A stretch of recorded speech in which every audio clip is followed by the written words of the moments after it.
जहां तक मेरा मानना है कि संघर्षशील व्यक्ति के जीवन में हर प्रकार का उतार चढ़ाव आता रहता है।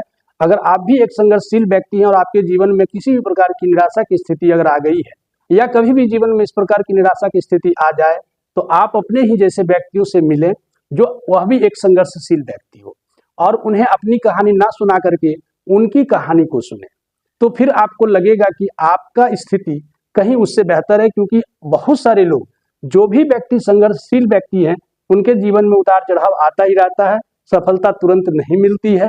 तो आप जब भी कभी भी किसी भी स्थिति में निराशा की, घोर निराशा की स्थिति से गुजर रहे हो और अपने आप को टूटा हुआ महसूस कर रहे हो, ऐसा लग रहा हो कि जीवन जीने की सारी उम्मीदें खत्म हो गई है, तो ऐसे कंडीशन में रिकवर करने का सबसे बेहतरीन और सरल उपाय यही है कि आप ऐसे लोगों से, संघर्षशील व्यक्तियों से मिलें और उनको अपनी कहानी ना सुनाकर उनसे सुने।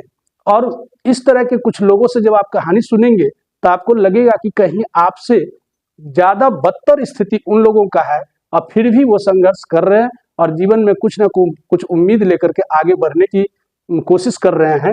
तो संभवतः आपको वहां से एक ताकत मिलेगी और पुनः आपको जीवन जीने की उम्मीद जग जाएगी। इसलिए जीवन में निराश होने की जरूरत नहीं है, क्योंकि संघर्ष, सफलता यूं ही नहीं मिलती है, सफलता विरासत में नहीं मिलती है।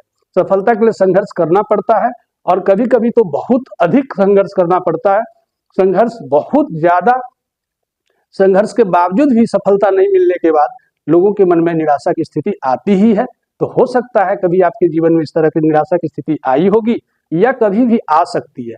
तो ऐसे कंडीशन में बिल्कुल ही ना टूटे, ना बिखरे, ना मायूस हो, और आप ऐसे लोगों से मिले और उनकी कहानियों को सुने, उनसे उनके आप बीती को सुने, तो आपको लगेगा कि लगभग सारे लोगों की यही स्थिति है। तो शायद वहां से आपको एक नई ऊर्जा, एक नई स्फूर्ति मिलेगी। ऐसे लोगों से मिलकर के, जो संघर्षशील व्यक्ति हैं, ऐसे लोगों से मिलकर के उनकी कहानी को सुन करके आपको पुनः फिर से मोटिवेट होने का एक मौका मिलता है, एक अच्छा रास्ता मिलता है। ये जीवन में टूटे हुए लोगों को पुनः फिर से उठ खड़ा होने का एक बहुत ही अच्छा ट्रिक है। तो इस ट्रिक को जरूर आजमाएं जब भी जीवन में निराशा की स्थिति पैदा होने लगे। तो वीडियो देखने के लिए बहुत बहुत धन्यवाद। वीडियो अच्छा लगा हो तो लाइक, शेयर और सब्सक्राइब जरूर कर लें।